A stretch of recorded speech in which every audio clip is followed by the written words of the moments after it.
राधा वल्लभ श्री हरिवंश। राधा वल्लभ श्री हरिवंश।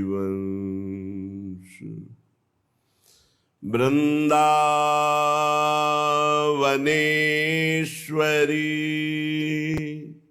तवैव पदारविन्दम्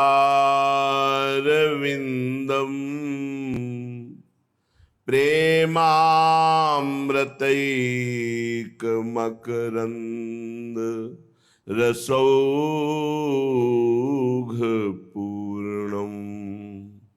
हृद्यर्पितं मधुपते स्मरतापमोग्रं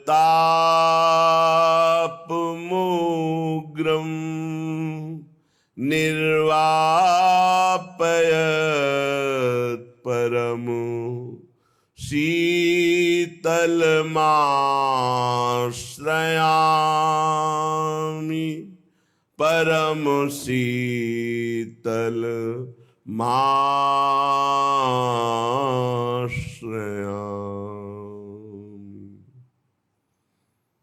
चलते हैं श्रीमद् भागवत महापुराण।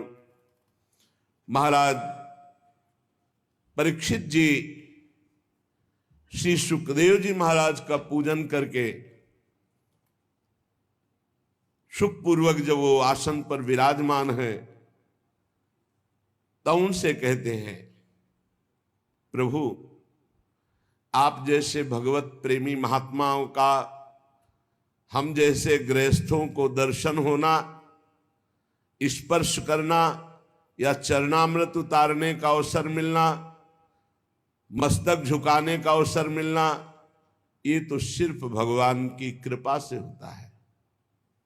जब द्रवहि दीन दयालु राघव तो साधु संगति पाई। हरि प्रसन्न है इसलिए हे परमहंस शिरोमणि अवधूत आपका दर्शन हुआ, आपके चरण प्रक्षालन का, आपके स्पर्श का, आप से संभाषण करने का सौभाग्य प्राप्त हुआ।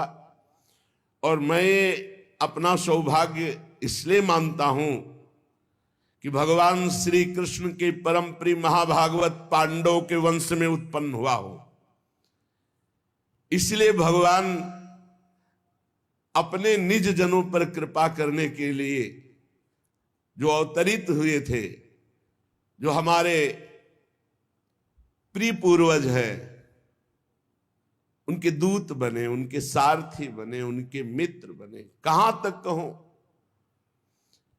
श्री कृष्ण की कृपा ना होती तो आप जैसे परमहंस बिना बुलाए चलकर कैसे पधार करके हमारा, इस समय जब मैं मरने के लिए संकल्प ले चुका हूं, 7 दिन बाद मेरी मृत्यु हो जाएगी, तत्क्षक सर्प अवश्य काटेगा और मैं भस्म हो जाऊंगा, इस समय आपने दर्शन दिया। अन्यथा ते अव्यक्त गते दर्शनम न कथम नृणां नितरां म्रियमाणानां संसिद्धस्य वनीयशः। अतः पृच्छामि संसिद्धिं योगिनां परमं गुरुं पुरुषस्य यत्कार्यं म्रियमाणस्य सर्वथा। इसलिए मैं हाथ जोड़कर आपसे प्रश्न करता हूं, आप योगियों के परम गुरु हैं,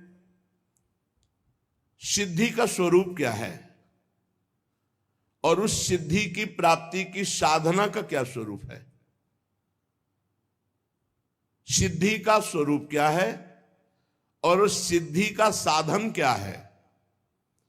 जो पुरुष सर्वथा मरणासन्न है उसको क्या करना चाहिए? भगवान आप कृपा करके बताइए, मनुष्य मात्र का क्या परम कर्तव्य है और उस कर्तव्य के लिए उसे क्या श्रवण करना चाहिए, क्या जप करना चाहिए, किसका भजन करना चाहिए, क्या त्याग करना चाहिए? 2 प्रश्न के। पहला, सिद्धि क्या है और उसका साधन क्या है। दूसरा, मरणासन्न पुरुष का जो अभी निश्चित हो चुका है मरना, उसको क्या करना चाहिए। और सब मरणासन्न है, कब मर जाए। परीक्षित जी के तो 7 दिन पक्के, अपने तो 7 मिनट भी पक्के नहीं। तो मनुष्य मात्र को क्या करना चाहिए, क्या उद्देश्य है मनुष्य जीवन का, क्या श्रवण करे, क्या जप करे, क्या स्मरण करे और क्या त्याग करे जिससे उसका परम साध्य प्राप्त हो जाए। वैसे श्री सुखदेव जी केवल उतनी देर रुकते हैं जितनी देर गाय दुही जाती है, पर भगवान की कृपा अब 7 दिन 7 रात रुकेंगे। जब महाराज परीक्षित ने ऐसा प्रश्न किया तो व्यास नंदन भगवान श्री सुखदेव जी, देखो यही परमहंसों की स्थिति है। अब बोलना तो पहले वंदना मंगलाचरण कुछ नहीं, ये सिद्धों की स्थिति। कोई मंगलाचरण नहीं श्री सुखदेव जी ने किया। आगे चलकर जब दोबारा प्रश्न करते हैं तब मंगलाचरण ही, भगवान श्री कृष्ण का स्तवन ही करते चले जा रहे हैं। इस सिद्धों की स्थिति है। कुछ स्तोत्र मंगल भगवान का कुछ नहीं। श्री सुखदेव जी ने कहा, राजन तुम्हारा लोकहित के लिए किया हुआ यह प्रश्न बहुत ही उत्तम है, बड़ा उत्तम प्रश्न किया तुम। पहले होना चाहिए स्तवन वंदन, जब जे ही वाक्य खुले तो पहला वंदन। यही सिद्ध परमहंसों की, अवधूत जनों की स्थिति है। प्रश्न क्या, सीधे उत्तर। प्रश्न की महत्ता, तुमने जगत मंगल के लिए ये प्रश्न किया, बड़ा उत्तम प्रश्न है। आत्मविद सम्मतः पुंसाम श्रोतव्यादि यह परहा। राजन, मनुष्यों के लिए तो बहुत सी बातें कहने को होती हैं, सुनने को होती हैं, स्मरण करने को होती हैं, पर आत्मज्ञानी पुरुष के लिए नहीं।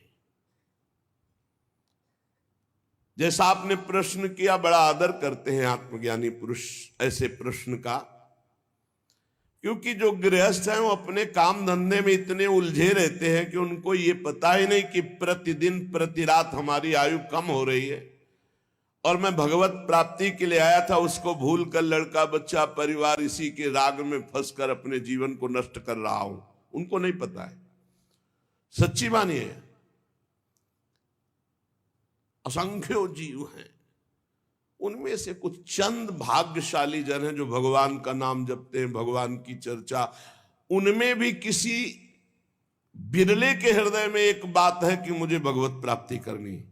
ये जो गृहस्थ जन है, ये घर के काम धंधों में इतने फंसे हुए हैं कि भजन करने के लिए मनुष्य जीवन मिला, ये बातें नहीं आती। हजारों बातें, हजारों कामनाएं, हजारों संकल्प, वो उसी में डूबे रहते हैं। उनकी सारी उम्र कैसे बीतती है? जागृत अवस्था में काम धंधा प्रपंच की बातें और रात्रि में नींद या स्त्री प्रसंग। परमहंस जी कह रहे हैं, निद्रया ह्रियते नक्तम व्यवायेन च वावयः दिवाचार्थे हया राजन कुटुंब भरणे नवा। दिन तो गया कुटुंब पोषण के लिए, खूब काम मेहनत और प्रपंच की बातें, और रात गई सोने में या स्त्री सहवास में। संसार में जिन्हें अपना अत्यंत घनिष्ठ संबंधी कहा जाता है, वो है शरीर, स्त्री, पुत्र, मित्र, भाई, ये सब। महाराज, ये सब असत्य है।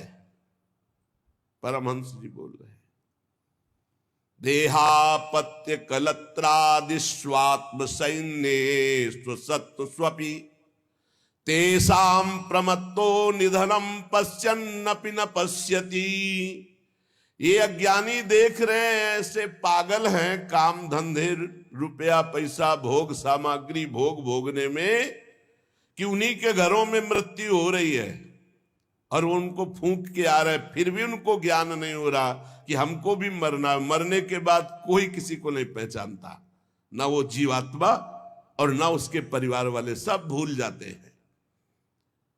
परीक्षित, तस्मात् भारत सर्वात्मा भगवान ईश्वरो हरि श्रोतव्यः कीर्तितव्यश्च स्मर्तव्यश्चेच्छता भयम्। तुमने पूछा कि किसका स्मरण करना चाहिए, किसका कीर्तन करना चाहिए, क्या सुनना चाहिए? जिसे भगवान का अभय पद परम सुख प्राप्त करना है, जहां किंचन मात्र भी दुख नहीं है, उसे चाहिए सर्वात्मा सर्वशक्तिमान भगवान श्री हरि श्री कृष्ण की लीलाओं का श्रवण करे, नाम का कीर्तन करे, नाम का जप करे और उन्हीं का स्मरण करे। भगवत प्राप्ति के लिए श्री सुखदेव जी महाराज ने साधन क्या बताया? सर्वशक्तिमान सर्वात्मा भगवान श्री कृष्ण की खूब लीला कथा सुने, खूब नाम का कीर्तन करे, नाम जप करे, स्मरण करे। सिद्धि क्या है? भगवत प्राप्ति। साधन क्या है? भगवान श्री हरि श्री कृष्ण का खूब लीला गायन, खूब लीला श्रवण, नाम कीर्तन, नाम जप, स्मरण। एतावान सांख्य योगाभ्याम स्वधर्म परिनिष्ठया जन्म लाभा परः पुंसा मनते नारायण स्मृति। मनुष्य जन्म का सबसे बड़ा लाभ क्या है? चाहे वो सांख्य योग ज्ञान से हो या भक्ति से हो या धर्मनिष्ठा से हो या कर्म योग से हो, सबका फल क्या है? अखंड भगवान की स्मृति। ये फल है। सब साधनों का फल क्या है? सब साधन कर यह फल सुंदर, प्रभु पद पंकज प्रीति निरंतर। अपने आराध्य देव का निरंतर सतत स्मरण। इसका फल क्या है? मृत्यु के समय भगवान की स्मृति और परम पद की प्राप्ति। जीवन भर साधन भजन करने का फल क्या है? भगवान का अखंड भजन। इसका फल क्या है? अंतिम समय वही अभ्यास भजन का आया और जन्म जन्म की बिगड़ी बन गई, भगवान की प्राप्ति हो गई। परीक्षित, जो निर्गुण स्वरूप में स्थित हैं, विधि निषेध की मर्यादा को लांघ चुके हैं, वो बड़े बड़े जीवन मुक्त महापुरुष भी भगवान श्री कृष्ण की लीला कथा सुनते रहते हैं, गाते रहते हैं, चिंतन करते रहते हैं। फिर विषयी पुरुषों की तो बात जाने दो, जिनका काम हो चुका है, जो निर्गुण अवस्था में स्वरूप बोध में स्थित हैं, जीवन मुक्त हैं, वो भी भगवान की लीला कथा कहते हैं, सुनते हैं। जैसे सनक सनंदन सनातन सनत कुमार जीवन मुक्त महापुरुष, एक प्रवक्ता बन गया, 3 श्रोता बन गए और हर समय हरिश शरणम हरिश शरणम हरिश शरणम। मैं तुम्हें एक महान ग्रंथ का परिचय बताता हूं, जिसका नाम श्रीमद् भागवत महापुराण है। हमारे पिता श्री कृष्ण द्वैपायन भगवान व्यास देव जी ने इसकी रचना की और मुझे अध्ययन कराया। राजर्षि, वैसे तो मेरी निर्गुण स्वरूप परमात्मा में पूर्ण निष्ठा है, निराकार निर्गुण, पर बलात् भगवान श्री कृष्ण की रूप माधुरी ने मेरे हृदय में ये सगुण रूप की आसक्ति पैदा कर दी और मैंने 18,000 श्लोक अपने पिता श्री कृष्ण द्वैपायन व्यास देव जी से अध्ययन किया, कंठस्थ किया। श्री कृष्ण की रूप माधुरी ने मुझे आकर्षित कर लिया। तुम भगवान के कृपा पात्र हो, और ब्रह्म ऋषियों के भी कृपा पात्र हो, संतों से तुम्हें प्रेम है, इसलिए मैं तुम्हें पुराण सुनाऊंगा। जो इस लीला कथा के प्रति थोड़ी भी श्रद्धा रखेगा, श्री सुखदेव जी के वचन, उसकी चित्तवृत्ति शुद्ध हो जाएगी और भगवान श्री कृष्ण के चरणों में अनन्य प्रेम होगा और बहुत शीघ्र वो इस माया मोह से मुक्त हो जाएगा। जो लोग इस लोक या परलोक की किसी भी भोग की इच्छा रखते हैं, उनकी समस्त कामनाएं पूर्ण हो जाएंगी ये महापुराण सुनने से। और जिनको संसार दुखमय अनुभव होने लगा है, वो मोक्ष प्राप्त करना चाहते हैं, तो इस लीला कथा सुनने के परिणाम में उसे मोक्ष की प्राप्ति होगी। जिसे लोक परलोक के भोग चाहिए उसे भोग प्राप्त होगा, जो मोक्ष चाहता है उसे मोक्ष की प्राप्ति होगी। और जो साधक योग संपन्न होना चाहता है, सिद्धियां प्राप्त करना चाहता है, उसको सिद्धियों की प्राप्ति होगी। जो ज्ञान प्राप्त करना चाहता है उसे तत्व ज्ञान प्राप्त होगा। पर सबको चाहिए कि भगवान के नाम का प्रेम से खूब कीर्तन करे, खूब जप करे। हर प्रश्न का उत्तर यही होता है। श्री सुखदेव जी महाराज कह रहे सबको चाहिए हरेर नामानुकीर्तनम, चाहे लोक परलोक की कामना की पूर्ति, मोक्ष, भक्ति, प्रेम जो चाहिए, एतन निर्विद्यमाना मिच्छताम कुतो भयम, योगिनाम नृप निर्णीतम हरिर नामानुकीर्तनम। सबको चाहिए, क्योंकि सब सिद्धि भगवान के नाम में है। जो नाम कीर्तन करता है, नाम जप करता है, जो चाहेगा वो प्राप्त हो जाएगा। अपने कल्याण साधन की ओर से असावधान रहने वाले इन विषयी भोगी पुरुषों की लंबी आयु अनजाने में पूरी की पूरी व्यर्थ व्यतीत हो जाती है। क्या लाभ है ऐसी लंबी आयु प्राप्त करके?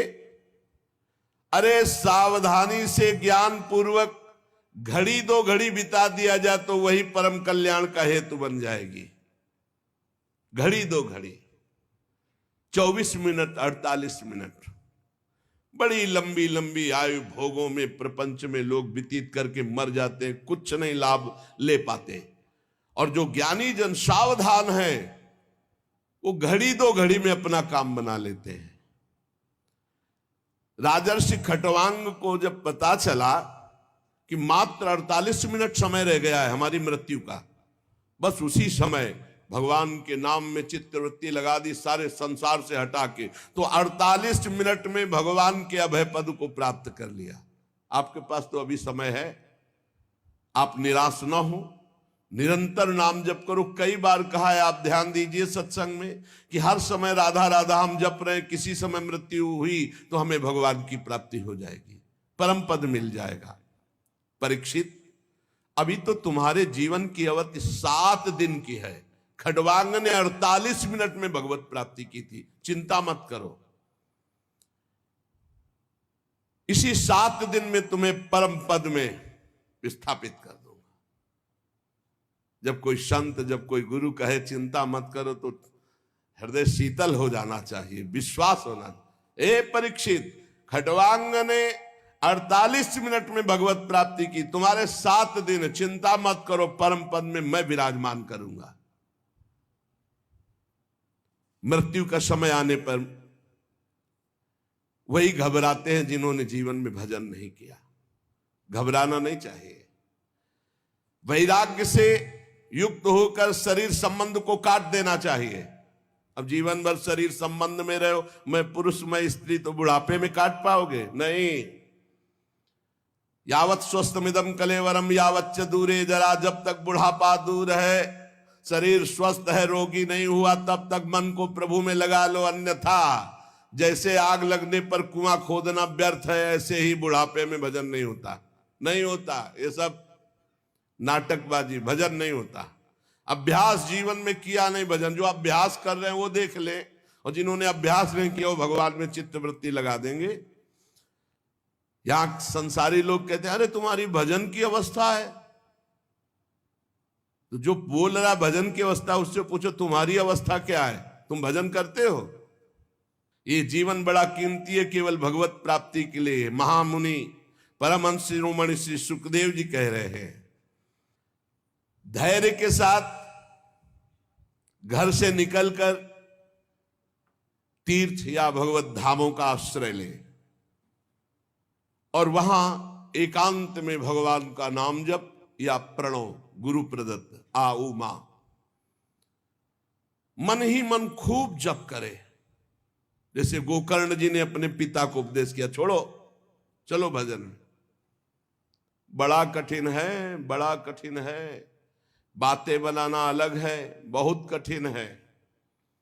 जब कोई भगवत प्राप्ति की चाह करना किसी भी संयोग से प्रारंभ करता है तो लड़का बच्चा और पत्नी और परिवार इतना प्यारा लगना लगता है कि पूछो मत। मतलब कैसे तुम्हें बताएं, तुम मोह में हो इसलिए नहीं जानते हो, थोड़ा हटो वैराग्य की तरफ तब पता। भगवत मार्ग कोई खिलवाड़ नहीं है, अगर थोड़ी भी आशा है तो वही पहुंच जाओगे। थोड़ी भी आशा, इसीलिए आशा का कनेक्शन ही काट दिया जाता है। बड़ा धैर्य रखकर घर से निकले किसी धाम या तीर्थ। अगर अपना कल्याण करना, पूरा जीवन गृहस्थी में व्यतीत कर दिया तो अंतिम बनाओ, किसी धाम या तीर्थ का आश्रय लेकर भगवान का निरंतर नाम जप करते हुए या प्रणव का जप करते हुए बुद्धि को सब जगह से हटा ले, कोई हमारा नहीं। जैसे तितिक्षु ब्राह्मण की कथा 11 स्कंद में आएगी श्रीमद् भागवत में, जब उसका सब धन नष्ट हो गया, परिवार वाले छोड़ दिए, शरीर बुढ़ापा, तब उसने निश्चय किया अब जितनी आयु बची भगवान को देंगे। तो इतना महापुरुष हो गया कि भगवान उसके चरित्र का गायन किए 11 स्कंद में। इंद्रियों को सब जगह से हटा ले, बुद्धि को हटा ले, किसके बल से? नाम जप के बल से। और विचार करे कि जैसे हमने पहले बहुत शरीर छोड़े, ऐसे अब इस शरीर छोड़ने का समय आ रहा है। मुझे बिल्कुल विचलित नहीं होना, मेरा कोई नहीं, भगवान के सिवा। अब वो भगवान के चिंतन में डूबे और भगवान का ध्यान करे।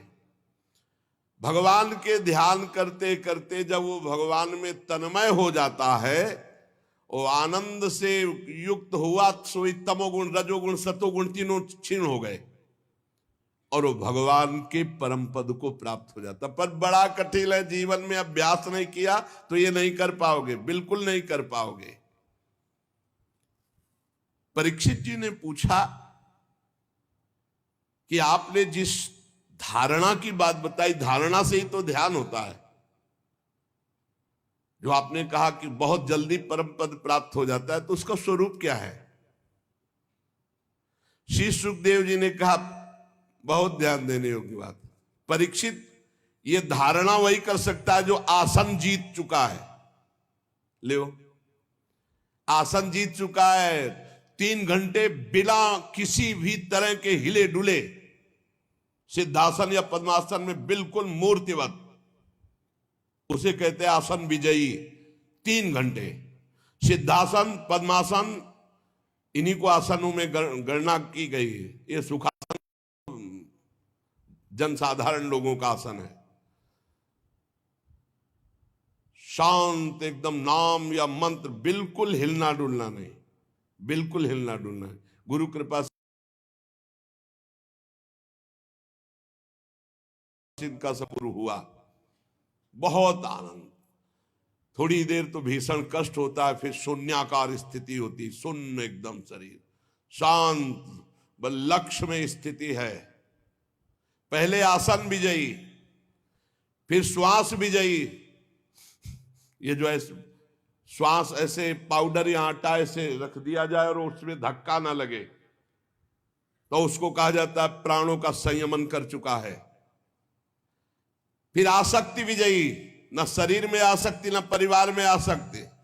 फिर इंद्रिय विजयी, तब बुद्धि के द्वारा वो धारणा बनती भगवान के ध्यान की। आसन, श्वास, आसक्ति, इंद्री, मन, बुद्धि सब पर विजय प्राप्त किए, तब भगवान के रूप का ध्यान। इसीलिए कहते हैं नाम जप करो, भगवान के आश्रित रहो, भगवत प्राप्ति हो जाएगी। हमारी बात को पकड़ लो, नाम जप करो, भगवान के आश्रित रहो, आश्रित भरोसा दृढ़ भगवान का और नाम जप, सब ठीक हो जाएगा, सब ठीक हो जाएगा, सब ठीक हो जाएगा। ये बात पकड़ लो। ये कार्य रूप संपूर्ण विश्व जो कुछ भी था, है, होगा, ये सब का सब ये माया है नहीं, भगवान है इसमें। ये विराट भगवान का स्वरूप है। जल, अग्नि, वायु, आकाश, अहंकार, महातत्व और प्रकृति, ये 7 आवरणों से घिरा हुआ भगवान का ब्रह्मांड शरीर है, विराट रूप। ये धारणा की जाती है भगवान के सिवा कुछ नहीं, सब भगवान है। तत्वज्ञ पुरुष धारणा के लिए वर्णन करते हैं, कैसे भगवान है सब कुछ। बोले जो भगवान का विराट रूप है, तलवे में पाताल लोक, तलवे से पाताल प्रकट हुआ, उनकी एड़ियां और पंजे रसातल लोक, गुल्फ एड़ी के ऊपर की जो जगह है उससे महातल, ये नीचे है पृथ्वी के, और पैर के पिंडे तलातल। विश्वमूर्ति भगवान के दोनों घुटने सुतल लोक, जांघें वितल, 2 जांघें इसलिए वितल और अतल, पेंडु भूतल, और उनके नाभि रूप, ये जो भूतल है ये पेंडु, नाभि रूप आकाश, नाभि से आकाश,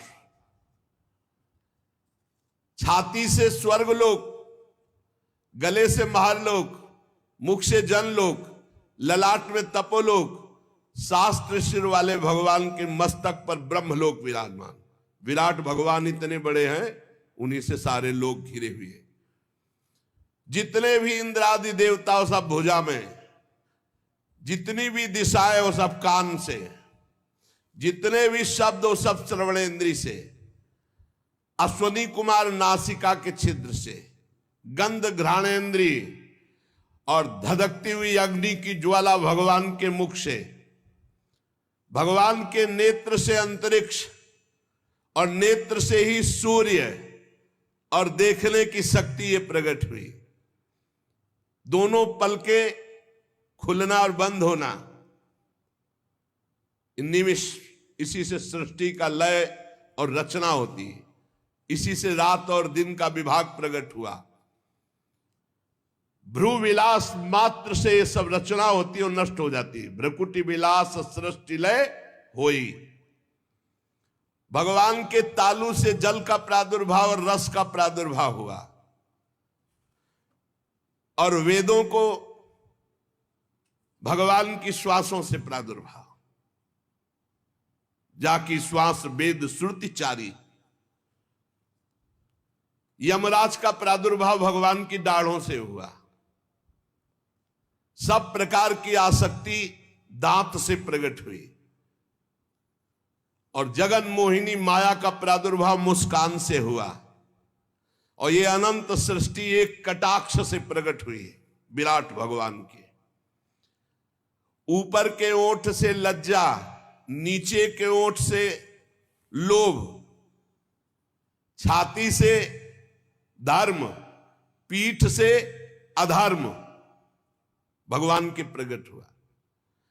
प्रजापति जनेन्द्री से प्रकट हुए, मित्रावरुण भी वहीं से, समुद्र भगवान की कोख से, बड़े बड़े पर्वत भगवान की अस्थियों से, विराट पुरुष की नाड़ियों से नदियां, रोम से वृक्ष, जितने वृक्ष सब कुछ विराट भगवान ही बने हुए। प्रबल वायु भगवान के श्वास खींचने और छोड़ने से, भगवान की चाल ही से काल प्रकट हुआ, इसलिए उनकी चाल कोई जान नहीं सकता। भगवान की चाल से ही गुण प्रकट होकर चक्कर लगा रहे, सतोगुण रजोगुण तमोगुण, और चाल चलने से ही कर्म का प्रादुर्भाव हुआ।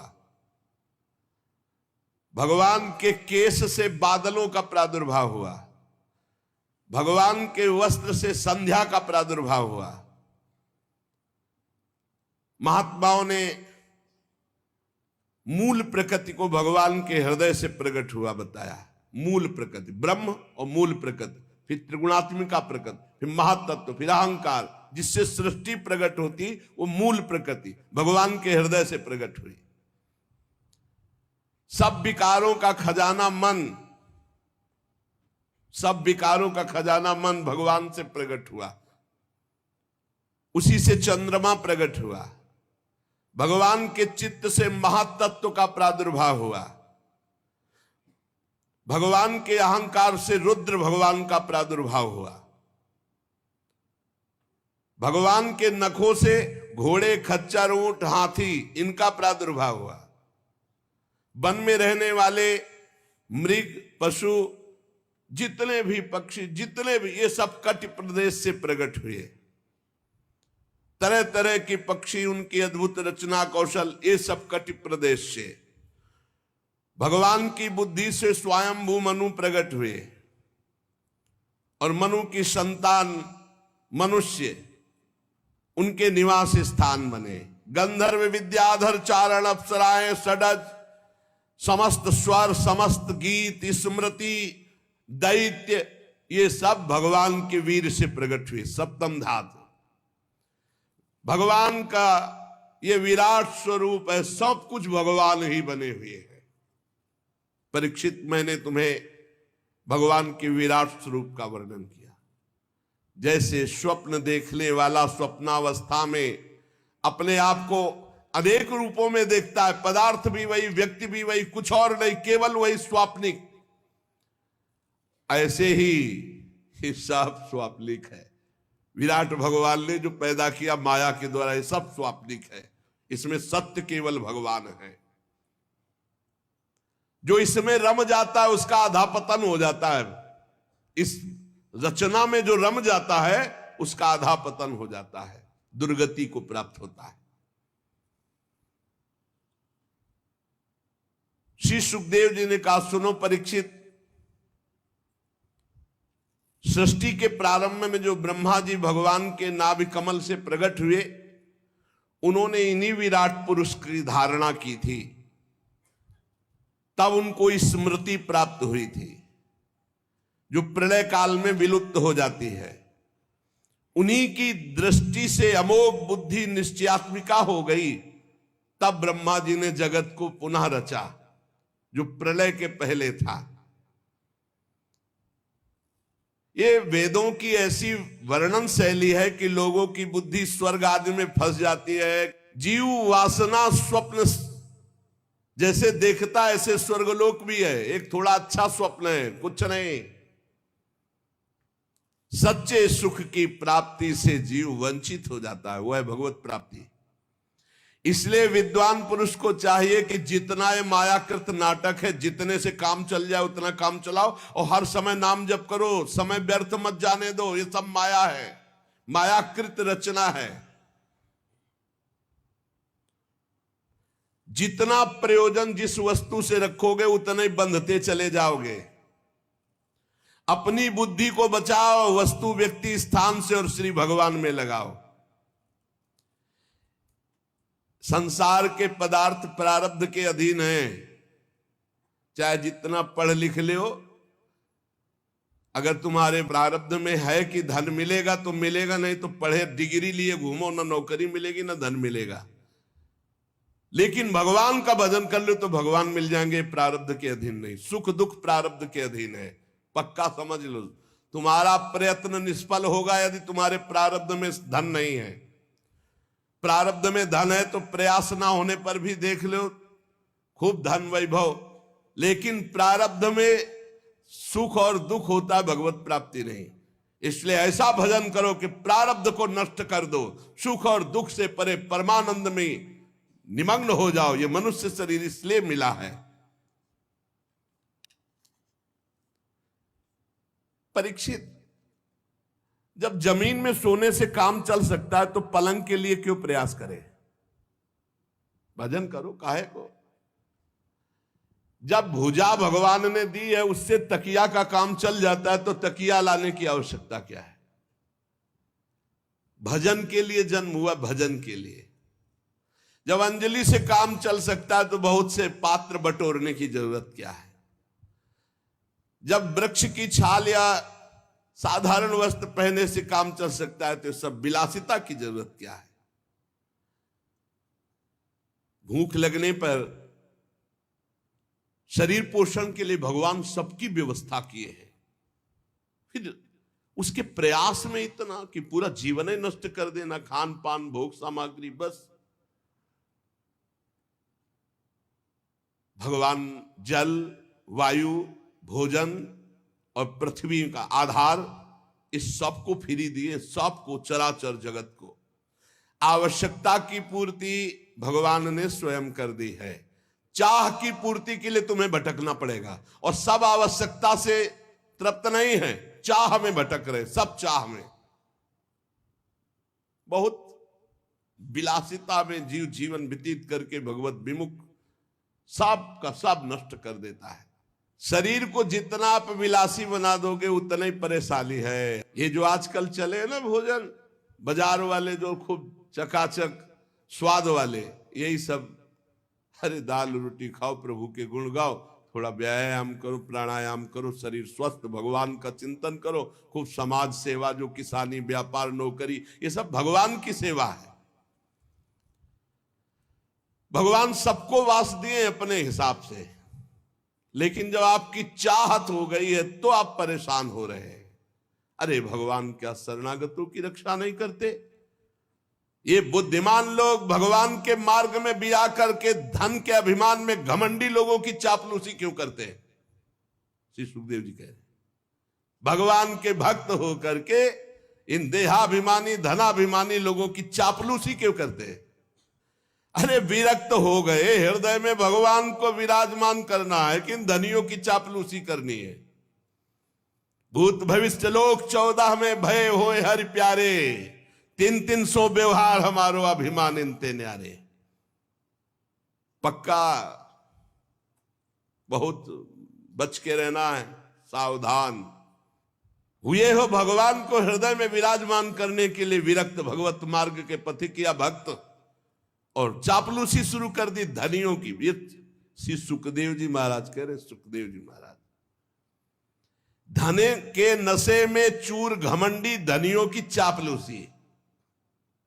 हृदय में विराजमान स्वतः सिद्ध भगवान की प्राप्ति के लिए जब चले तो भगवान या भगवान के प्रेमी या किंचन जन, और या जे दीन प्यारे वेद पुकारे, हमारे भगवान को ले कहा गया, ऐसे दीन जनों को प्यार। धन के नशे में चूर घमंडी धनियों की चापलूसी, विरक्त क्यों? श्री सुखदेव जी महाराज कह रहे हैं। इसलिए बहुत सावधान। क्या विश्वंभर भगवान पर भरोसा नहीं? जन्म मृत्यु के चक्र में डालने वाले धन और धनी और अज्ञान और अज्ञानियों का संग बिल्कुल ना करे। भरोसो दृढ़ इन चरणन के रूप। अरे कुबेर जैसे जिनके सेवक हैं, अनंत महिमामयी लक्ष्मी जी जिनकी दासी हैं, उन भगवान के दास होकर किसी से आस, कहावे मोर दासा करे तो छनरन के आशा, तो कहां रहा विश्वासा। रुपया पैसा बढ़ जाना, भोग विलासिता में रत होना, ये कोई महानता का लक्षण है क्या? महानता का लक्षण है चित्तवृत्ति को भगवान के चिंतन में समस्त दोषों का नाश करके, ये महानता का लक्षण है। मैयावेशित चेतसाम, मेरे में आविष्ट चित्त वाला, मैयावेशित चेतसाम, जो भगवान में चित्त को अर्पित कर दिया वही महान। मत चित्ता दुर्गान मत प्रसादात तरिष्यति, जो मेरे में चित्त को लगा देता है। बहुत कठिन है भोग विलासिता का त्याग करना। मत प्रसादात् तरिष्यति, मेरे कृपा से वो पार हो जाता है। पशुओं की बात अलग रही। परीक्षित, मनुष्यों में भला ऐसा कौन है जो इस संसार वैतरणी नदी से बिना भगवान के पार हो जाए? कौन है ऐसा? इसलिए मंगल में भगवान का चिंतन करो। असत विषय भोगों से अपने आप को भटकने से बचा लो। परीक्षित, कोई कोई साधक अपने शरीर के भीतर हृदयाकाश में विराजमान भगवान के प्रादेश मात्र स्वरूप की धारणा करते कि मेरे हृदय में भगवान विराजमान है, और हृदय में भगवान का ध्यान करते हैं। एकाग्र चित्त से जब खूब नाम जप किया जाता है तो ध्यान की योग्यता प्राप्त होने लगती है। यह हम आपको हृदय की बात कहते हैं। किसी और साधन से ध्यान पक्का नहीं होता, नाम से होता है। जितना नाम जप करोगे उतने रूप प्रकाशित होता चला जाएगा। देखी रूप नाम आधीना। उपासक को दिखाई देने लगता है बड़ा प्रसन्न मुख है श्री भगवान का, कमल के समान विशाल कोमल नेत्र है, कदम्ब के पुष्प की केसर के समान पीला वस्त्र धारण किए हुए हैं, भुजाओं में श्रेष्ठ रत्नों से जड़े हुए स्वर्ण के बाजूबंद शोभायमान है, सिर पर बड़ा ही सुंदर मोर मुकुट, कानों में कुंडल, बहुमूल्य रत्न जगमगा रहे हैं मुकुट में। श्री चरण कमल योगेश्वरों के खिले हुए हृदय कमल की कर्णिका पर विराजमान होने वाले अत्यंत सुकोमल श्याम रंग के प्रभु के हृदय में श्रीवत्स का चिन्ह है, गले में कौस्तुभ मणि, वक्षास्थल में कभी ना कुम्हलाने वाली पुष्पों की माला, कमर में करधनी, अंगुलियों में बहुमूल्य अंगूठी, श्री चरणों में नूपुर, हाथों में कंगन और घुंघराली लटे बहुत ही सुंदर मन हरण करने वाली चिकनी निर्मल घुंघराली श्याम वर्ण की। मुख कमल मंद मंद मुस्कुरा रहा है, लीलापूर्ण उन्मुक्त हास्य और अपने भक्त की तरफ मंद मुस्कान चितवन से देख रहे हैं, अनुग्रह की वर्षा करते हुए। जब ये रूप हृदय में आता है उसी समय सब कर्म बंधन छिन्न भिन्न हो जाते हैं। बिना भगवान के रूप दर्शन के कर्म बंधन, इसे भगवत प्राप्ति कहते हैं, भगवत साक्षात्कार। हृदय में भगवान की धारणा की भगवान, अब वो आंख खोला तो सामने भगवान, आंख मूंदे तो सामने भगवान हृदय में। परीक्षित, एक तो ये भगवत प्राप्ति, और एक जब योगी पुरुष अपने शरीर को छोड़ना चाहे, योगी जिसने योग किया है अष्टांग योग, तो किसी देश काल में मन न लगाते हुए सुखपूर्वक आसन पर बैठ जाए, प्राणों को जीत ले, इंद्रियों को संयम में करे और बुद्धि से मन को नियमित करके मन के साथ बुद्धि को क्षेत्रज्ञ में, क्षेत्रज्ञ को आत्मा में, आत्मा को परमात्मा में लीन कर दिया। निर्मल बुद्धि को मन में और मन के साथ बुद्धि को क्षेत्रज्ञ, क्षेत्रज्ञ को अंतरात्मा में, अंतरात्मा को परमात्मा में लीन करके उस शांति पद को प्राप्त हो गया। अब उसके लिए कोई कर्तव्य शेष नहीं रहा, वो जीवन मुक्त महापुरुष हो गया। यहां ना सतोगुण है, ना रजोगुण है, ना तमोगुण है। अब काल की भी दाल उस महात्मा के ऊपर नहीं गलती जो ऐसी स्थिति को प्राप्त है। योगी लोग चित्तवृत्ति का निरोध करके परमात्मा में ऐसी स्थिति प्राप्त करते। अलग अलग श्री सुखदेव जी भगवत प्राप्ति का स्वरूप वर्णन करते हैं। यही परम पद है। एक भगवान के नाम जप करते हुए ध्यान में स्थित हुआ, और एक जो है योगी इस तरह से परमात्मा में स्थित हुआ। अब एक है ज्ञान दृष्टि। ज्ञान दृष्टि बल से जिसकी सब चित्त वासना नष्ट हो चुकी है, वो ब्रह्मनिष्ठ अपने को परमात्मा स्वरूप देखता है। वो जब शरीर त्याग करता है तो कैसे? एड़ी से अपनी गुदा को दबाकर, गुदा द्वारा बिना घबराहट के प्राणवायु को षट चक्र भेदन करता है। वह मनस्वी नाभि चक्र मणिपूरक में स्थित वायु को हृदय चक्र अनाहत में, वहां से उदान वायु को वक्षा स्थल में विशुद्ध चक्र में, फिर वहां से वायु को धीरे धीरे तालुमूल विशुद्ध चक्र के आगे बढ़ा देता है। तदनंतर 2 आंख, 2 कान, 2 नासा छिद्र, मुख, इन 7 को रोक करके वायु प्राणवायु को भौं के बीच में आज्ञा चक्र में ले जाता है। अगर उसे किसी लोकांतर का भोग चाहिए तो फिर वहां रुकना होता है, वहीं से संकल्प बनेगा और वो उसी लोक में पहुंचेगा। और अगर नहीं तो आधी घड़ी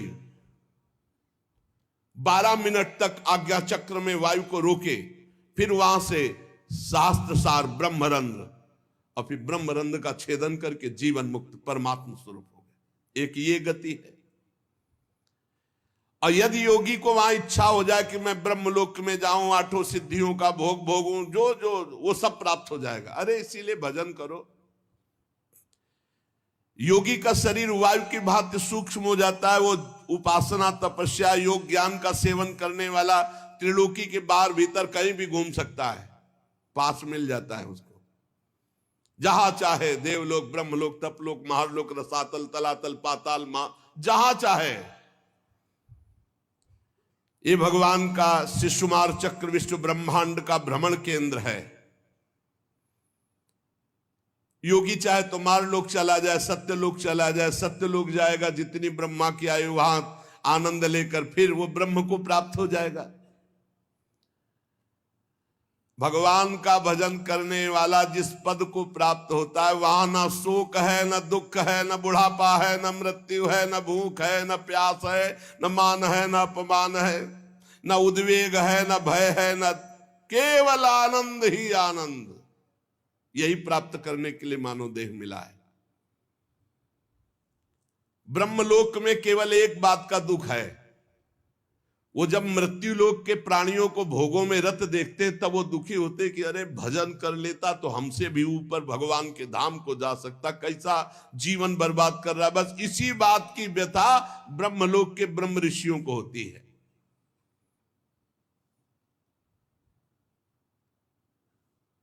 जो ज्योतिर्मय भगवान के स्वरूप को प्राप्त करता है, घ्राणेन्द्रिय को गंध तन्मात्रा में, रसना को रस तन्मात्रा में, नेत्र को रूप तन्मात्रा में, त्वचा को स्पर्श श्रोत्र को शब्द तन्मात्रा में, कर्मेंद्रिय को अपनी अपनी क्रिया शक्ति में अपने अपने सूक्ष्म स्वरूपों को प्राप्त करा देता है।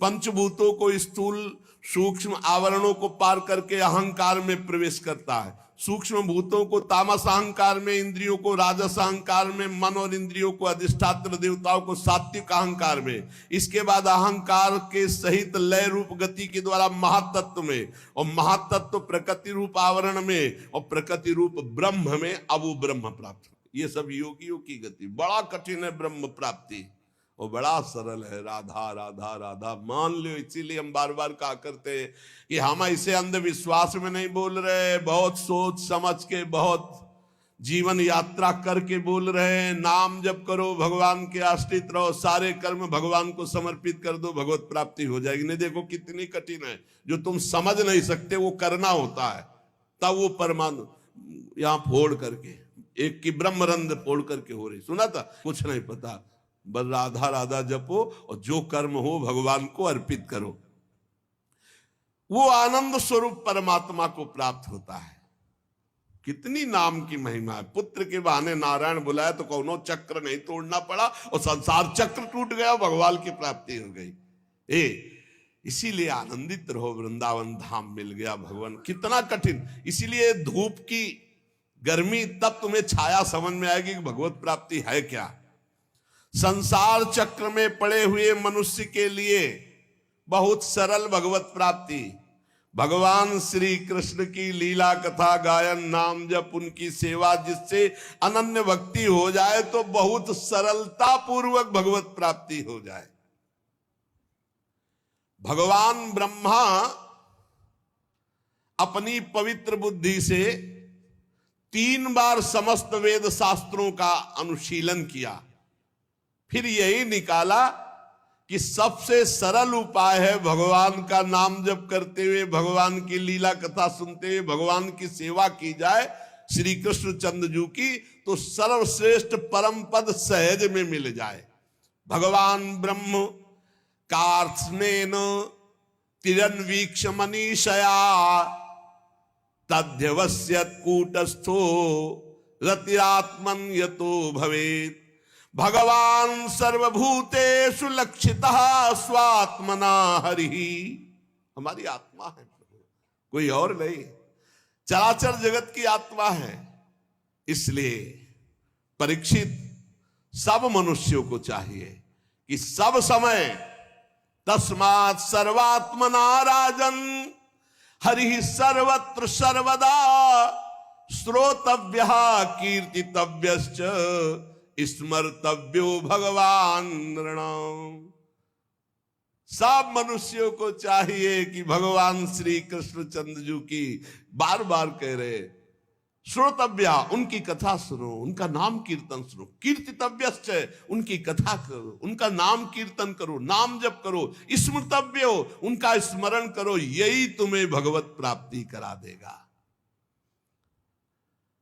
भगवान के संत जन बड़े उदार हैं, जो भगवान की लीला अमृत का, कथा अमृत का पान कराने के लिए अहेतुकी भाव से दान करते हैं। खूब कानों के दोनों में भर भर कर ये भगवत लीला अमृत पान करो, इससे तुम्हारे हृदय का विषैला विष उतर जाएगा, शुद्ध हो जाएगा और तुम्हें इसी जन्म में भगवत प्राप्ति हो जाएगी। परीक्षित, तुमने जो मुझसे पूछा था कि मरते समय बुद्धिमान मनुष्य को क्या करना चाहिए, तो तुम्हें उत्तर दे दिया। सद्यो मुक्ति, क्रम मुक्ति, भगवत भाव से भगवत प्राप्ति। और देखो, अगर भगवत प्राप्ति ना करना चाहे और कोई इच्छा करना चाहे तो मैं उपाय बताता हूं। जिसे ब्रह्म तेज का भाव हो कि मुझे ब्रह्म तेज मिले, तो बृहस्पति जी की आराधना करे। जिसे इंद्रियों की विशेष शक्ति की कामना हो, वो इंद्र देवता की आराधना करे। जिसे पुत्र प्राप्ति की चाह हो कि हमारे लड़का हो जाए, तो प्रजापतियों की उपासना करे। जिसे लक्ष्मी की चाह हो, वो महामाया आद्या शक्ति देवी की आराधना करे। जिसे तेज चाहिए कि जो मैं बोलूं, जो मैं कहूं वैसे सब माने, तो अग्निदेव की आराधना करे। धन चाहिए तो वसुओं की, प्रभाव और वीरता चाहिए तो भगवान शंकर की, रुद्र की। अन्न चाहिए तो अदिति की, स्वर्ग चाहिए तो देवताओं की, राज्य की अभिलाषा हो तो विश्व देवों की, समाज को अपने अनुकूल बनाना हो तो साध्य देवताओं की आराधना करे। आयु बढ़ानी हो तो अश्वनी कुमारों की आराधना करे। पुष्टता बल की इच्छा हो तो लोक माता पृथ्वी की और देव आकाश का सेवन करे, आराधना करे। सुंदरता चाहिए तो गंधर्वों की आराधना करे। पत्नी चाहिए तो उर्वशी की आराधना करे। स्वामित्व चाहिए तो ब्रह्मा की आराधना करे। यश चाहिए तो यज्ञ पुरुष की आराधना करे। रुपया पैसा खजाना चाहिए तो वरुण देव की आराधना करे। और विशुद्ध विद्या चाहिए तो आद्य गुरु भगवान शंकर की आराधना करे। पति पत्नी में सदैव प्रेम बना रहे, इसके लिए पार्वती जी की आराधना करे। धर्म उपार्जन के लिए भगवान विष्णु की आराधना करे। वंश परंपरा चलती रहे, इसके लिए पितरों की आराधना करे। हमारा वंश सुरक्षित रहे, इसके लिए यक्षों की आराधना करे। बलवान वंशज हो, इसलिए मरुद्गरुण की आराधना करे। राज्य चाहिए तो मनवंतरों के अधिपति देवताओं की। किसी को अगर नुकसान पहुंचाना है, अविचार, तो नैऋत्य की। भोग चाहिए तो चंद्रमा की। और अगर निष्कामता परम आनंद चाहिए तो भगवान श्री हरि की। बुद्धिमान पुरुष वही है। अकामः सर्व कामो वा मोक्ष काम उदारधीः तीव्रेण भक्ति योगेन यजेत पुरुषं परम चाहे निष्काम हो या सकाम, चाहे मोक्ष चाहो, चाहे भोग चाहो, चाहे भक्ति चाहो, जो तुम्हें चाहना हो, भगवान श्री कृष्ण के चरणों की आराधना करो, सब प्राप्त हो जाएगा। जितने उपासक हैं उनका सबसे बड़ा हित इसी में है कि इस जन्म में ऐसा अभ्यास कर लो कि तुम्हारा भगवत स्मरण न छूटे, बस जो चाहोगे प्राप्त हो जाएगा। तो ऐसे ही पुरुषों का संग करो जो भगवान के प्रेमी जन हैं। जहां भगवान की लीला कथाएं ही गाई जाती हैं, ऐसे संतों का सत्संग सुनो। ये दुर्लभ है सत्संग, जहां केवल भगवान की चर्चा होती, शास्त्र सम्मत चर्चा होती, जिससे संसार की त्रिगुणमयी तरंगमालाओं के थपेड़े शांत हो जाते हैं, हृदय शुद्ध होकर आनंद का अनुभव करता है, इंद्रियां विषयों से अनासक्त होकर भगवान में लग जाती हैं। ऐसी रसमयी कथाएं जहां हो रही हैं, वही सत्संग सुनो, इसी से तुम्हारा परम कल्याण होगा। शौनक जी कहते, सूत जी, राजा परीक्षित ने सुखदेव जी की बात सुनकर उनसे और क्या पूछा, क्योंकि सुखदेव जी तो बड़े सर्वज्ञ हैं और बहुत ही मधुर पवित्र वाणी है, क्योंकि ब्रह्मबोध संपन्न महापुरुष हैं। सूत जी, आप तो सब कुछ जानते हैं, हम लोग उनकी वह बातचीत बड़े प्रेम से सुनना चाहता हूं जो परीक्षित से हुई। आप कृपा करके सुनाइए, क्योंकि संतों की सभा में ऐसी ही बातें होती हैं जिनका पर्यावसान भगवान के श्री चरणारविंद में होता है।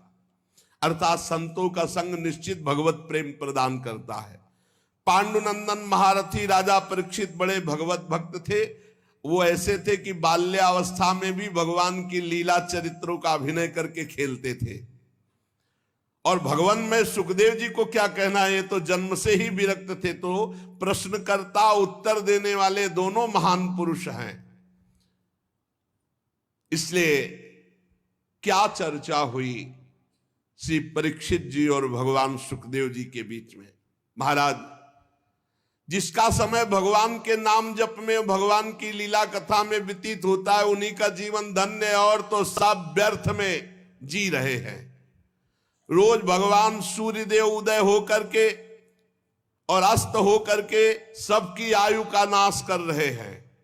महाराज, क्या वृक्ष नहीं जीते? वो भी जीते। अगर भगवान का नाम नहीं जपते हो, भगवान की लीला कथा नहीं सुनते हो, भगवत भाव से सेवा नहीं करते हो, तो तुम्हारा जीना क्या? क्या वृक्ष नहीं जीते? तरवाह किम न जीवंती, भस्त्राहा किम न श्वसंत्युत।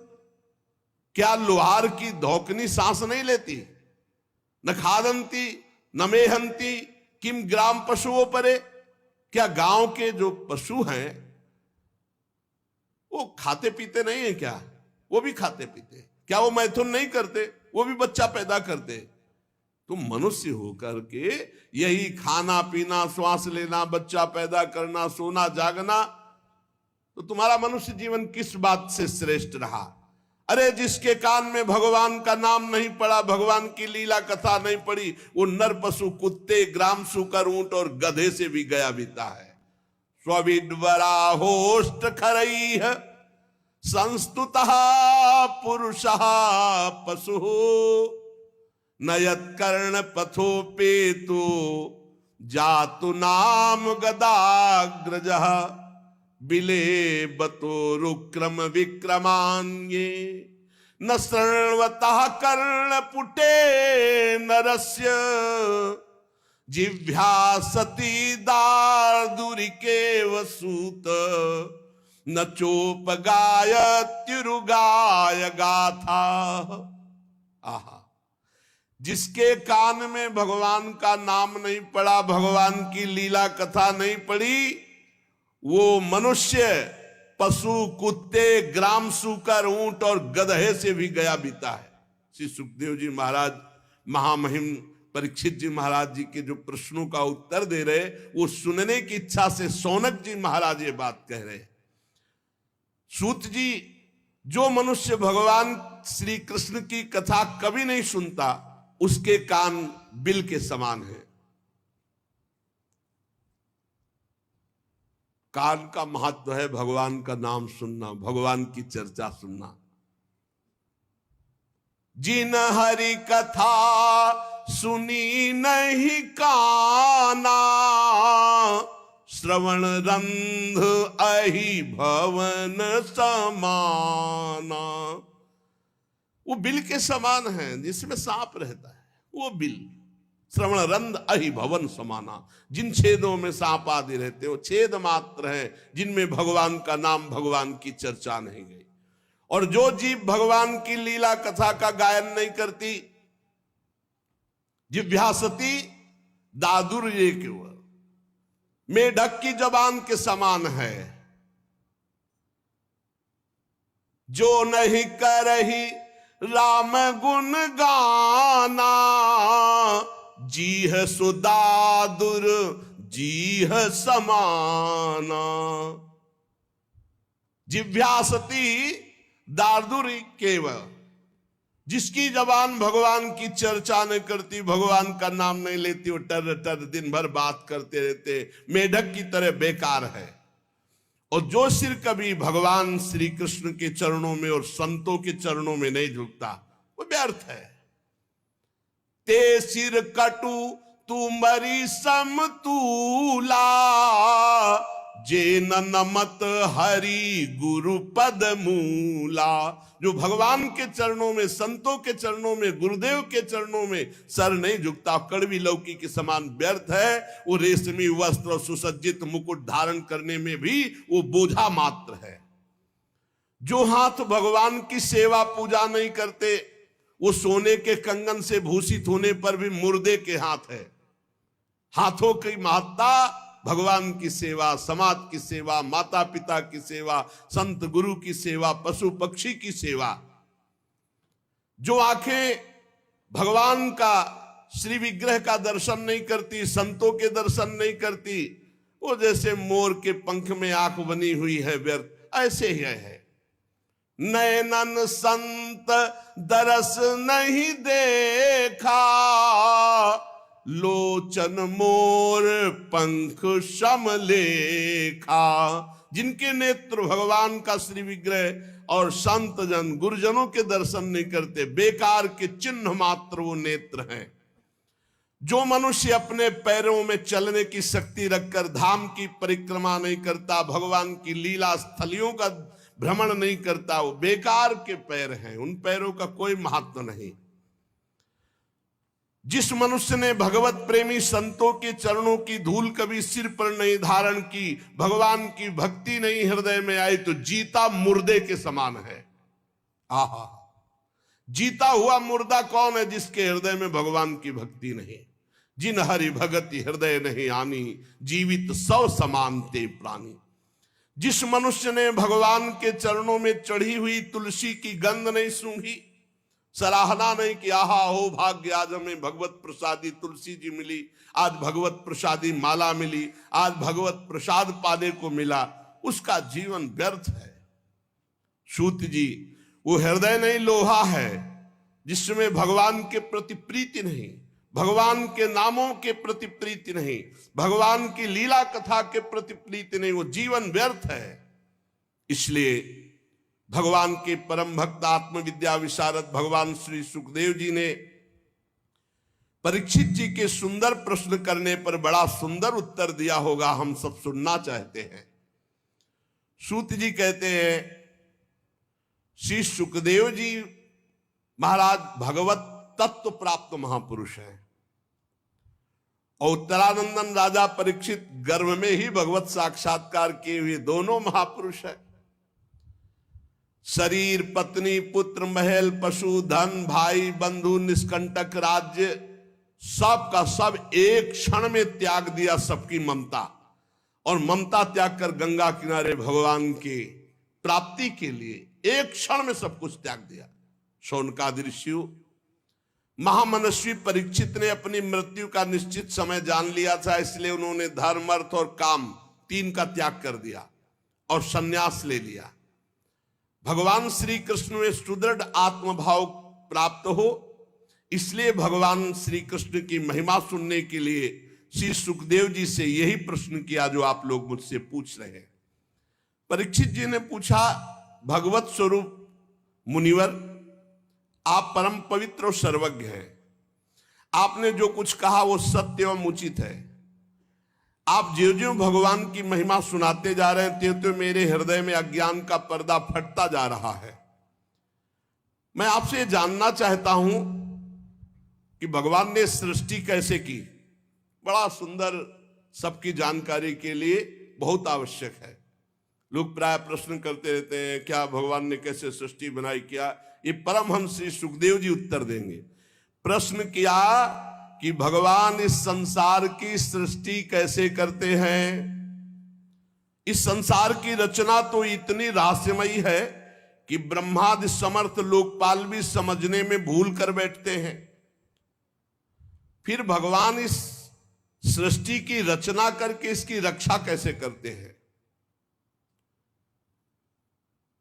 अनंत शक्ति परमात्मा किन किन शक्तियों का आश्रय लेकर अपने आप को सृष्टि रूप में रचते हैं, किन किन शक्तियों का आश्रय लेकर अपने आप की रक्षा करते हैं, ध्यान से सुनना।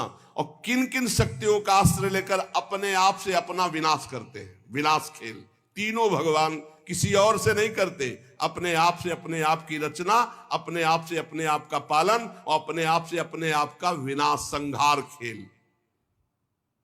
भगवान तो अकेले हैं, वो विभिन्न रूप धारण करके, अवतार धारण करके विस्तार करते हैं। इसलिए आप ही ऐसे ब्रह्मज्ञानी महापुरुष हैं जो हमारे संदेह का निवारण कर सकते हैं।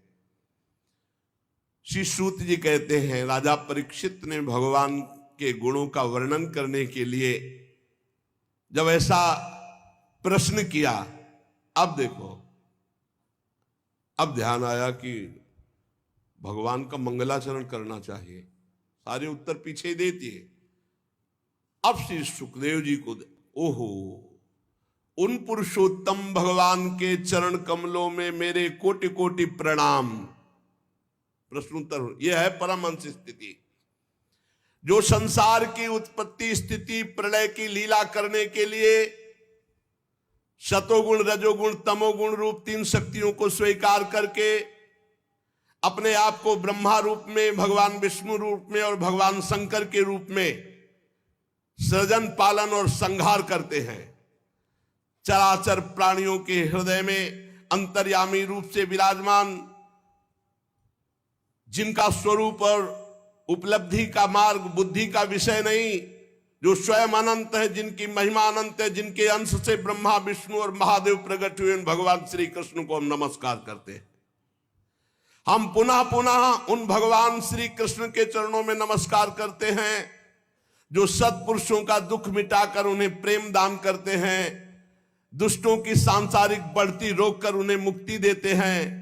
और हम परमहंसों के एकमात्र आश्रय हैं, उनकी अभीष्ट वस्तु का दान करते हैं।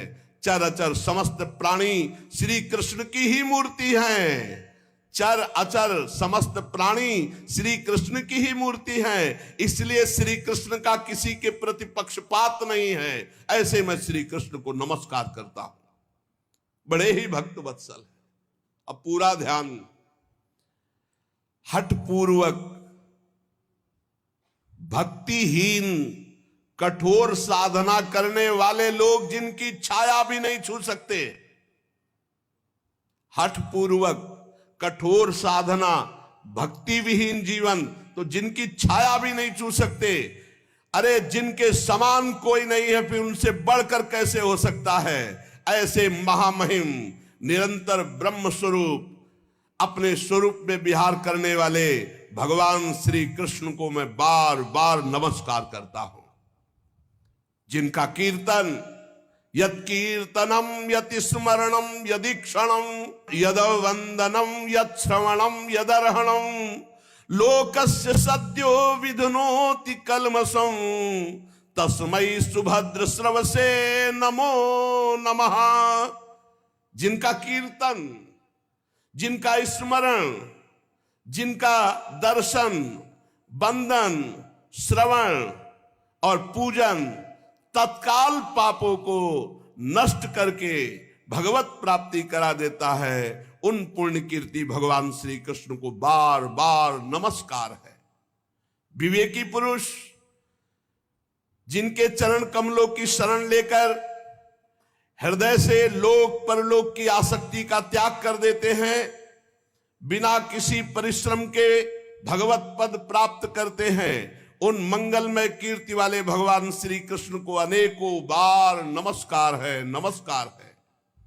बड़े बड़े तपस्वी, दानी, यशस्वी, मनस्वी, सदाचारी, मंत्रवेत्ता जब तक अपनी साधनाओं को तथा अपने आप को भगवान के चरणों में समर्पित नहीं कर देते, तब तक उन्हें भगवत प्राप्ति नहीं होती है। ध्यान दीजिए, बड़े बड़े तपस्वी, दानी, यशस्वी, मनस्वी, सदाचारी, मंत्रवेत्ता जब तक अपनी साधनाओं को और अपने आप को भगवान के चरणों में समर्पित नहीं कर देते, तब तक भगवत प्राप्ति नहीं होती है। जिनके प्रति आत्मसमर्पण की ऐसी महिमा है, उन कल्याणमयी कीर्ति वाले भगवान श्री कृष्ण को मैं बार बार नमस्कार करता हूं। किरात, हूण, आंध्र, पुलिंद, पुलकस, अभीर, कंक, यवन, खस आदि जो जातियां हैं और भी दूसरे पापी लोग हैं जो भगवान की शरण में हो जाते हैं, भगवान उन्हें परम पवित्र कर देते। ऐसे सर्वशक्तिमान भगवान श्री कृष्ण को मैं बार बार नमस्कार करता हूं। वे ही भगवान ज्ञानियों की आत्मा हैं, योगियों के परमात्मा है, भक्तों के भगवान है, कर्मकांडियों के लिए वेद मूर्ति है, धार्मिकों के लिए धर्म मूर्ति है, तपस्वियों के लिए तपः स्वरूप है। ब्रह्मा, शंकर आदि बड़े बड़े देवता अपने शुद्ध हृदय से उनके स्वरूप का चिंतन करते हैं और आश्चर्यचकित होकर देखते हैं वो भगवान श्री कृष्ण मुझ पर अपना अनुग्रह प्रसाद की वर्षा करें।